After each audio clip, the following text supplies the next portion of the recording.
자, 경제 현안을 보다 쉽게 풀어보는 경제 읽기 시간입니다. 다양한 경제 이슈들 김광석 한양대학교 겸임 교수와 함께 짚어보겠습니다. 어서 오십시오. 네, 안녕하세요. 예.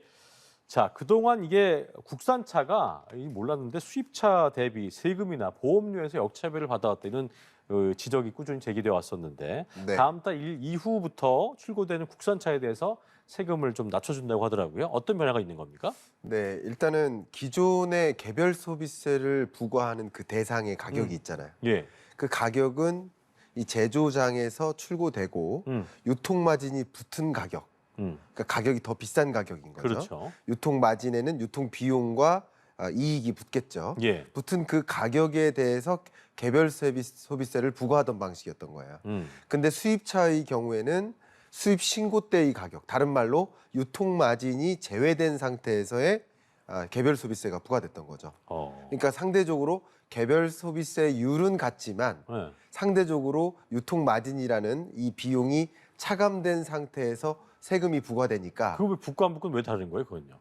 상대적으로 어. 지금까지는 관리가 그래왔던 거예요. 그러니까 그렇군요. 결과적인 역차별이었다 이렇게 볼 수 있겠고요. 국산차가. 그러니까 예를 들면 다른 나라들의 경우에는 예. 오히려 자국산에게 더 특혜를 주는 경향이 있거든요. 그러니까요. 가장 대표적인 게 중국인데요. 음. 중국이 이제 전기차 보조금을 주잖아요. 근데 모든 차에 대해서 주는 게 아니라 자국산에 한해서만 줍니다. 그러니까 이렇게 자국산에 더 특혜를 주는 방식이었는데 우리나라의 경우에는 이 조세 제도 자체가 상대적으로 국산차에게 더 역차별을 주는 그런 과정이었다 이렇게 생각할 수 있겠습니다. 그럴 수 있겠네요. 어쨌든 그 국세청의 이 같은 세율 조정으로 인해서 역차별을 해소할 수 있게 될 것인가? 그러니까 지금 국산 자동차 가격보다 좀 정말 더 저렴해질 수 있을까? 이거에 대한 궁금증이 있을 텐데 이게 보니까 정부가 또 개소세 인하 조치를 종료하기로 해서 네. 결국 이거 종료하면 상쇄되는 거 아니야? 이런 얘기 나오더라고요. 네, 여러분들이 체감하시는 국산차에 대한 가격은 크게 달라지지 않을 수 있습니다. 그러니까? 네, 왜냐하면 개별 소비세율이 한시적으로 3.5%를 적용받다가 네. 다시 5%로 원래대로 복구되는 과정입니다. 1.5가 다시 올랐군요. 네. 원래대로. 그런데 상대적으로 수입산 자동차의 경우에는 그냥 다른 역차별 논란이 원래 없었던 대상인 네. 수입차의 경우에는 원래 개별 소비세율을 5%로 반영하다 보니까 더 크게 상승한다, 가격이 상승한다라고 이렇게 체감하실 가능성은 높겠죠. 그렇겠네요. 네. 근데 뭔가 줬다 뺏는 느낌이어갖고 네. 그렇죠. 3.5였다가 5 되면 원래로 회귀하는 건데도 네. 그 소비자 입장에서는 굉장히 좀 박탈감이랄까요? 그런 게 저는 좀 뭐 생길 수 있을 것 제가 같아요. 뭐 정부 입장에서 옹호하는 건 네. 절대 아니고요. 음. 시청자 여러분들께 이해를 돕게 말씀드리면 기존에 있었던 어떤 역차별이라든가 잘못된 뭐 조세 조항들 이런 것은 바로잡는 방향이었던 거고요. 이것과 달리 그냥 구분되어서 말 그대로 이 개별 소비세를 혜택 적용하는 줬던 것은 거는, 네. 왜냐하면 소비 진작을 위해서 그렇군요. 3.5%를 적용하다가 다시 제자리로 돌아가는 것이다. 이렇게 이해해 주시면 도움이 되겠습니다. 알겠습니다.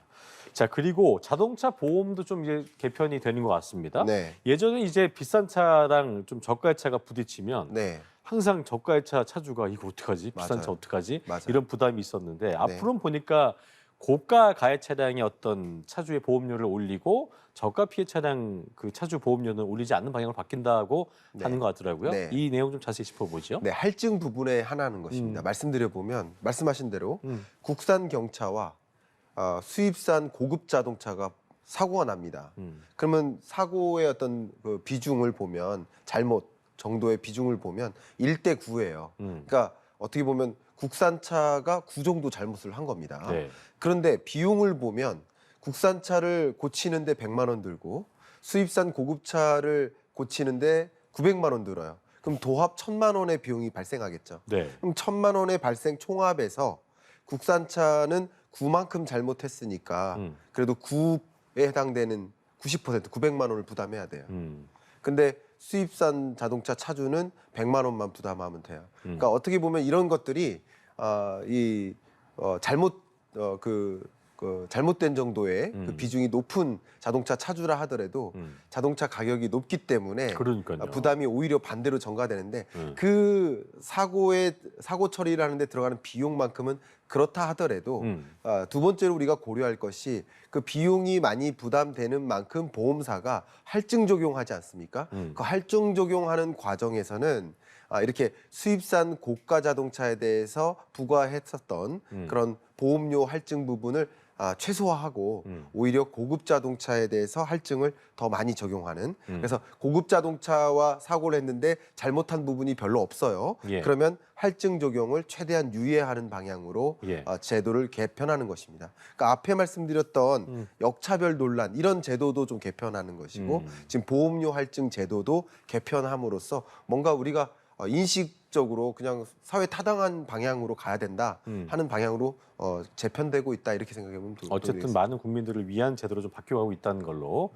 좋은 제도로 저희가 이해하면 될 것 같고요. 자, 주제를 좀 바꿔서 네. 미국 얘기를 좀 해보겠습니다. 제닛 옐런 저희가 앞서 이제 그 워싱턴 특파원 리포트로도 확인해 봤는데 네. 제닛 옐런 미 재무부 장관이 현지 시간으로 7일 상업용 부동산 시장에 문제가 있을 것이다. 네. 그래서 좀 예상을 하면서 이것 때문에 일부 은행이 좀 어려움을 겪을 수 있다 말을 했는데 네. 어떤 얘기입니까? 네, 상업용 부동산의 공실이 늘어나고 있습니다. 마치 우리나라랑 비교한다면 미분양 주택이 급격히 늘어나서 아직 충분히 해소되지 않는 상태와 비슷하게 비유될 만할 것 같아요. 그러니까 미국의 어떤 부실의 온상은 상업용 부동산이 되고 있고요.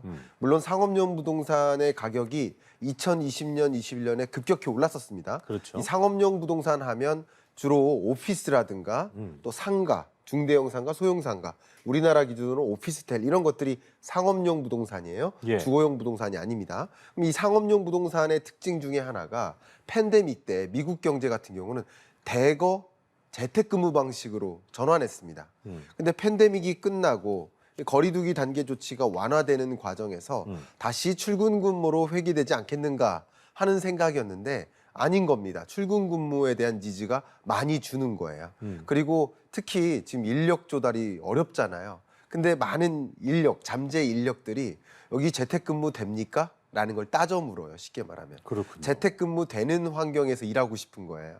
그러니까 기업 입장에서도 재택근무를 활용하면 오피스 임차료 비중도 줄일 수 있고 여러 가지 면에서 서로 좋은 거예요. 재택근무하니까 좋은 거고 나라 경제 관점에서도 출산율을 올릴 수 있는 근거 중에 하나입니다. 왜냐하면 유연근무 시스템이니까 기업도 마찬가지로 오피스 규모를 줄임으로써 임차료를 줄이니까 비용 효율적이고 모두가 윈윈할 수 있는 체제인 겁니다. 리츠 회사가 문제인 거네요. 그렇죠? 그렇습니다. 그러다 보니까 상업용 부동산의 공실이 안 줄고 계속 늘고 있어요. 코로나가 끝났는데도. 끝났는데도 그런 과정에서 마치 우리나라의 미분양 주택이 쌓여서 문제가 되는 것처럼 이 상업용 부동산 시장에서 부동산 부실 그것이 또 금융 부실로 연결되지 않겠느냐. 우리나라도 부동산 PF 자금 대출 해준 것처럼 상업용 부동산에 대출을 제공해줬던 은행들이 자금을 못 받는 거 아니냐라는 그런 우려가 집중되는 과정임을 지적한 것이라고 볼 수 있겠습니다. 어떤 뭐 고용 형태의 패러다임이 바뀌는 것처럼 네. 업무 형태의 어떤 패러다임이 바뀌는 그런 거라 볼 수 있을 것 같은데. 네.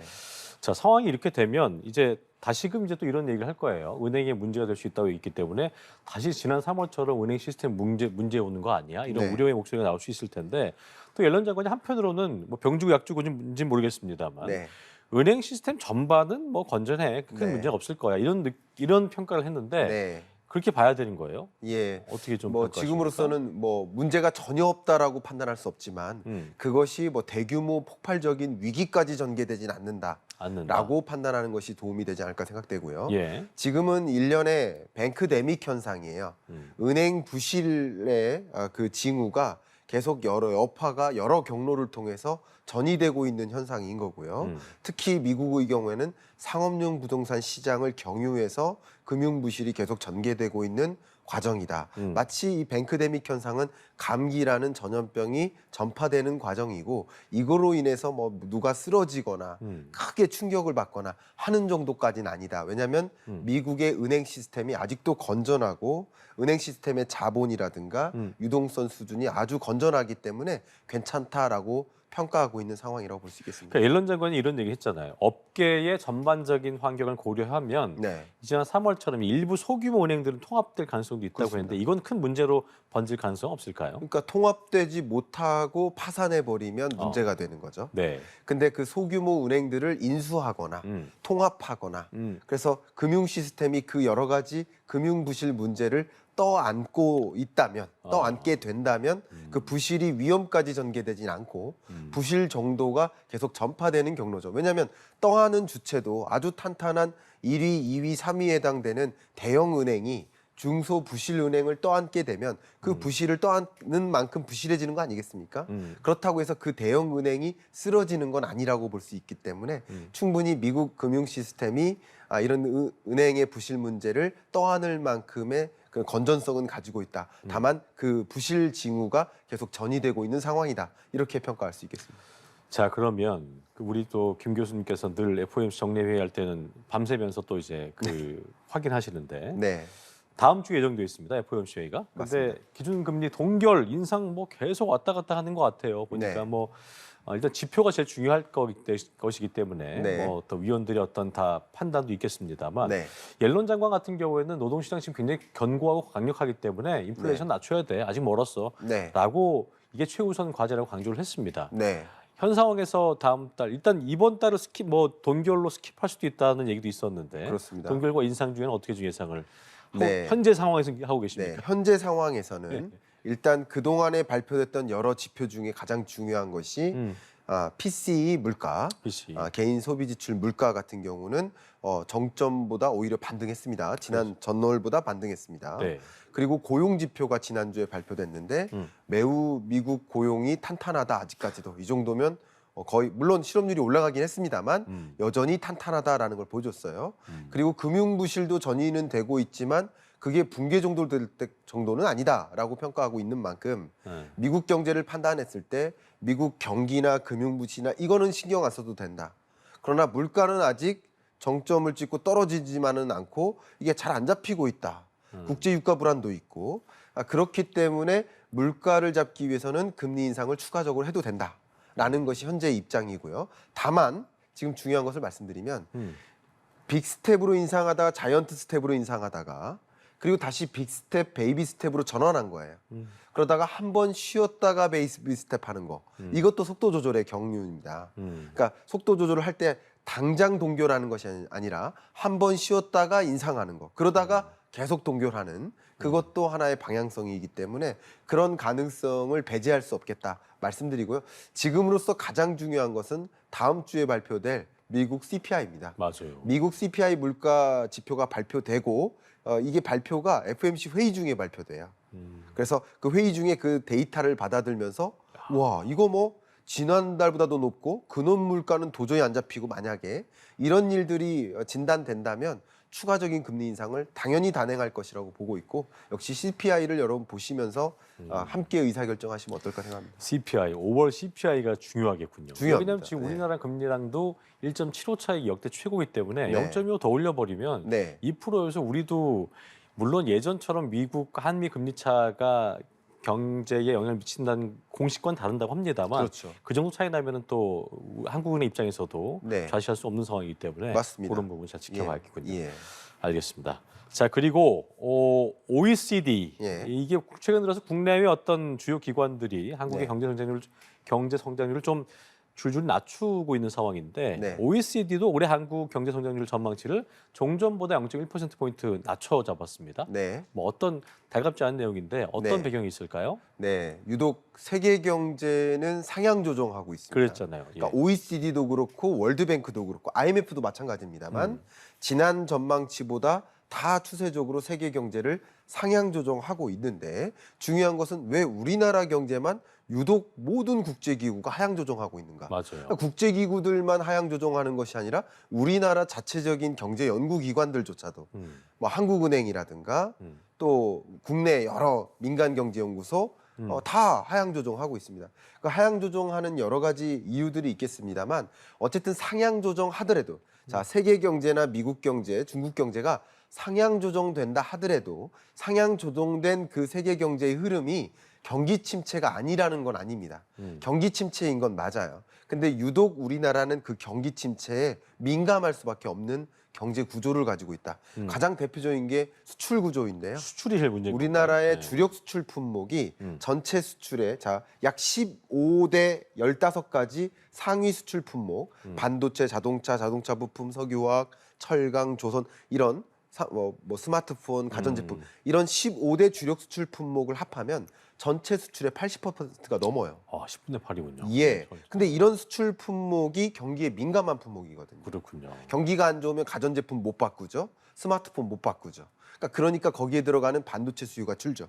이런 것들이 경기 침체에 민감한 품목이기 때문에 우리나라가 지금 무역 적자가 15개월 연속이지 않습니까? 맞아요. 그러니까 15개월 연속 무역 적자 이런 행보를 보이는 것은 한국 경제가 기존에 종전해 봤던 한국 경제의 모습보다 더 안 좋다라고 판단하는 것이고 또 미중 패권 전쟁이라는 굉장히 중요한 대외적인 변수에 자유로울 수가 없는 우리 한국 입장에서는 경제다. 항상 끼어 있기 때문에 그렇게 국제기구는 진단하고 있고 또 미중 패권 전쟁이 더 강하게 경고화되니까 예. 그 위협을 반영해서 하향 조정하는 것이라고 요약해 볼 수 있겠습니다. 알겠습니다. 여기까지 경제읽기 김광석 교수와 함께했습니다. 오늘 말씀 고맙습니다. 감사합니다. 예.